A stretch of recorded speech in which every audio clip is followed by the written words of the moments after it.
non-symmetry of acoustic sources. Of course, we are mainly interested in musical instruments that may or may not be symmetrical with respect to a preferred axis. For instance, think of a violin or a piano. As you can see, the violin is symmetric with respect to the major longitudinal axis, while a piano cannot show any symmetry with respect to any axis you can trace over it. But the symmetry concept I'm talking about is of acoustic nature. Imagine a sphere of 1 meter radius, ideally traced in the air, and put at its center an ideal small-sized acoustic source. Then take a pressure-sensible microphone and move it step by step, covering the sphere surface, starting from any point and covering the whole surface. If the acoustic source is ideal, it will also be omnidirectional, and each point on the sphere will show the same acoustic pressure. Now, let's replace the ideal source with a violin, and because a standard 4/4 violin is about 60 centimeters in length, we have to decide which part of the violin has to be coincident with the sphere center.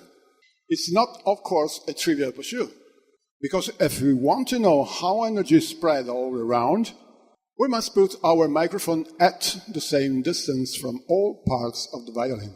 A 1 meter radius sphere would not be a good choice, probably, because the violin is bigger than a point source, but a piano is bigger than a violin.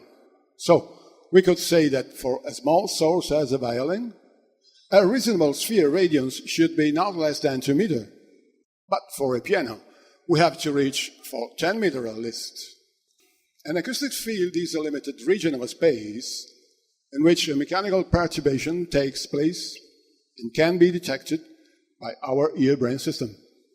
We can sample an acoustic field by measuring the acoustic pressure level at discrete points within the region of interest by means of a pressure microphone, which is moved around following an intended pattern. These are two small and very simple examples of shoebox, flat surface, and hemisphere curved surfaces.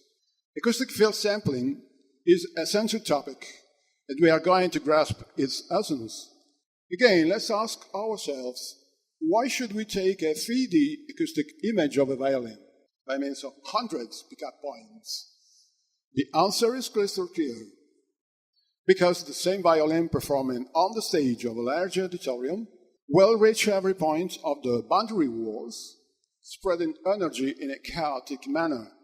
Acoustic rays reach the listener's ear in time windows. Please remember, time windows, not sequences, providing the auditory system with a deed information not belonging to the source, the violin itself. In essence, our perception is linked to the violin radiating sphere, plus the contribution of the performance venue. Please remember, a violin doesn't show any acoustical symmetry. So, energy radiation has its own pressure amplitude, and musical tones have their own directional pattern.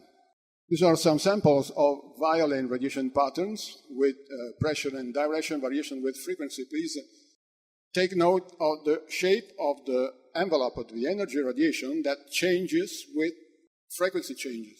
I hope you soon realize that this is a bit more complex than we would like them to be, of course. These two features simultaneously acting push the violin and generally all musical instruments far away from an ideal source.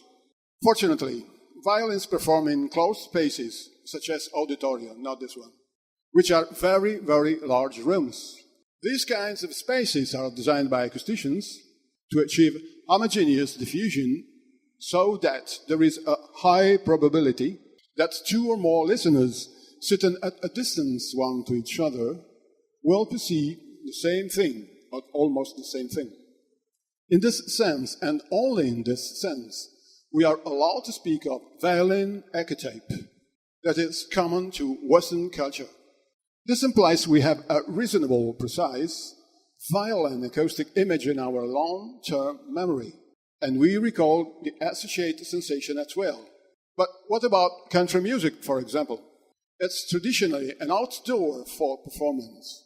In this case, analysts who are standing a short distance from the player cannot experience the bulk of information brought to him here by the boundaries of a confined space.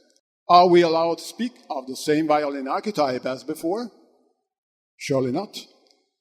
Moreover, because the violin is missing any acoustic radiation symmetry, two or more listeners standing apart will experience change in timbre. So, we have to ask ourselves, what do we mean by credible image?